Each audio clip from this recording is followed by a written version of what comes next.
പ്രസവാനന്തര പരിചരണം ചേലക്കര മാധവീയത്തിലൂടെ പരിചയസമ്പന്നരായ ഡോക്ടർമാരുടെ കീഴിൽ ആയുർവേദ വിധി പ്രകാരമുള്ള പ്രസവ ശുശ്രൂഷ അമ്മയ്ക്കും കുഞ്ഞിനും ഉറപ്പാക്കാം. Madhaveeyam Ayurveda hospital, Puthuppalam, main road, Chelakkara. Tarur Gayathri പുഴയിൽ ഒഴുക്കിൽപ്പെട്ട് കാണാതായ വിദ്യാർത്ഥിയുടെ മൃതദേഹം കണ്ടെത്തി. ചിറ്റൂർ സ്വദേശി 16 വയസ്സുള്ള സിബിലാണ് കൂട്ടുകാരുമൊത്ത് മീൻ പിടിക്കുന്നതിനിടെ കാൽവഴുതി പുഴയിലേക്ക് വീണ് ഒഴുക്കിൽപ്പെട്ടത്. തരൂർ ഗായത്രി പുഴയിൽ ഒഴുക്കിൽപ്പെട്ട് കാണാതായ വിദ്യാർത്ഥിയുടെ മൃതദേഹം കണ്ടെത്തി. ചിറ്റൂർ കുറ്റിപ്പള്ളം നരണിയിൽ 16 വയസ്സുള്ള സിബിലിന്റെ മൃതദേഹമാണ് കണ്ടെടുത്തത്.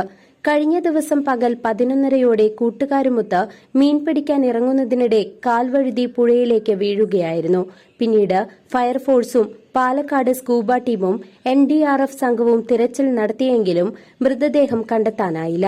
ഞായറാഴ്ച കാലത്ത് സ്കൂബ ടീമും ആലത്തൂർ ഫയർഫോഴ്സും നടത്തിയ തിരച്ചിലിലാണ് പുഴയിലകപ്പെട്ട വിദ്യാർത്ഥിയുടെ മൃതദേഹം കടവിന് സമീപത്തുനിന്നും കണ്ടെത്തിയത്.